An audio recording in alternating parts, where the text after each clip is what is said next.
What up, I'm Dylan Schoonover, host of the Artist Spotlight, here with Stone Sour, at least Corey and Josh from Stone Sour. Guys, how we doing today? Freezing. It is cold. That's probably why you couldn't get the mic up, because of the cold fingers. Right? Like I'm like sitting, like nothing would bend, I had no dexterity. I'm like,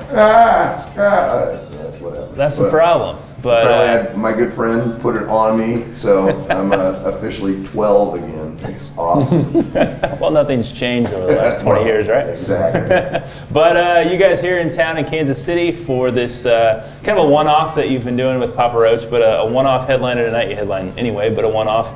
You guys have been no stranger in Kansas City. Nope. What's going to be new for the set tonight? We have a new double album, but the first album is for sure going to be heard. Are we going to hear anything from the second album? No, not yet. We're still waiting to unleash some of that beast right now. I mean, honestly, we're just kind of, it's a good balance of a large chunk of the new album with, stuff from the previous three, and just kind of giving people what they want to hear, What sets you guys? What's going to make it different this tour for people seeing you live? Josh, what do you think you guys are doing a little differently? Just definitely the stage set is completely different. We have a lot more production out with us, and like Corey touched on, we're doing 6 new tracks along with some of what the crowd or fans want to hear. That's the biggest thing at this point. And over the course of the cycle, the production or stage set is actually just going to expand and evolve into the ultra production, hopefully early next year. Yeah. How much fun are you guys having getting to play some new stuff? Because I know it gets really repetitive when you play the same stuff. Dude, it was hard putting the set together because everybody was like, "Oh yeah, let's do all these new tunes," and there's like, "Play that one, play this one." I mean, it is what it is. I mean, because you set up the set before you go out on the tour. And then you're just never going to make anyone happy, because as much as the fans love the set that we're playing, everybody's just like, why aren't you playing this one? Because that was a B-side that nobody even knows, So it's like, you're not going to make everyone happy. You just kind of concentrate on what is going to bring your energy out, and really just try to entertain the fans. Isn't that the good part of your situation, though? Because some people only have an album, and that's all the material they've got. You guys have the problem of people complaining that you didn't get a song played. It's like, man, if we tried to make everybody happy, we'd be on the stage for 4 hours, and I'd be sounding like Bela Lugosi at the end of the night. Nothing left. Jeez. Any other impressions you do of anybody? Yeah. Who do we got? Let's see. I'm not doing much. Nobody? Josh, who does he do? Oh hell, I don't know. Oh, you've heard everything on that bus at some point, I'm sure. I do it on stage, man. I did one. We were in Texas, and I was doing Arnold between songs. It's like, what are you doing? You need to get down. You do it now. You're not jumping. It's not high enough. Do it. Get to the chopper. That's all I got. That's great. I actually coached. I don't know if it's great.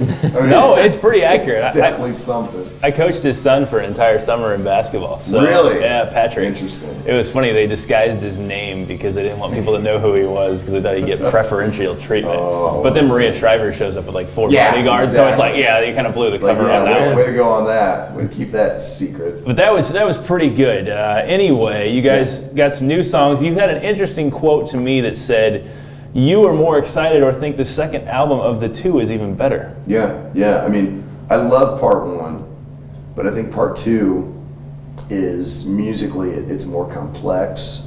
It's a little more intricate. It's darker in a lot of places. It's heavier in a lot of places.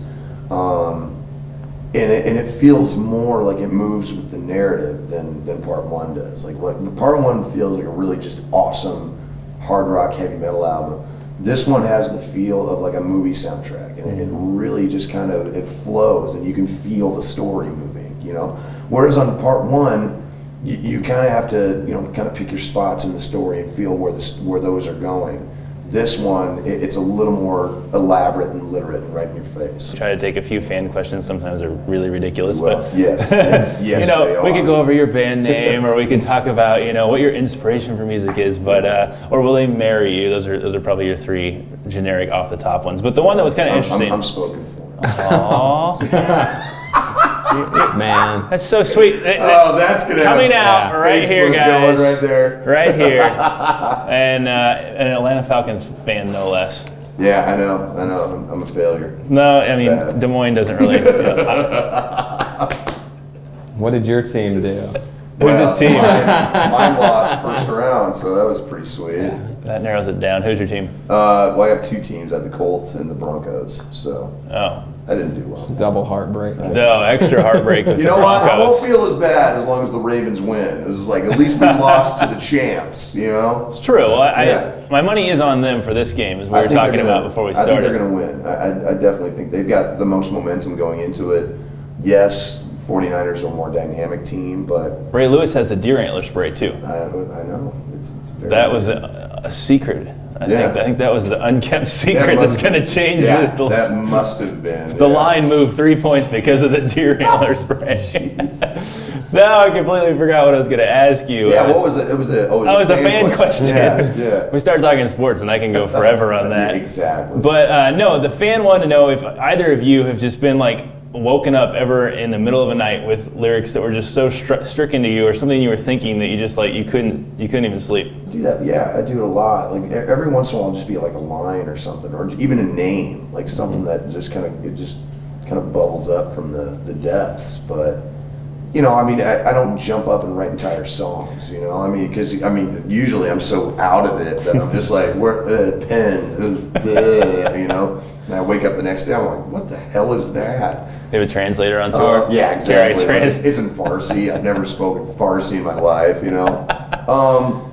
But yeah, I mean, there are ideas that come up, and you know, and I'll jot some notes down. But I've never jumped up and had like a fully fleshed out song. You do that with riffs? No, I can't. I was sitting there. Nothing. I can't recall ever jumping out of bed, turning everything on, and Right. rips out. Sorry, Trying to turn on the Pro I gotta Tools, tap this out. the computer, the monitors, the amps.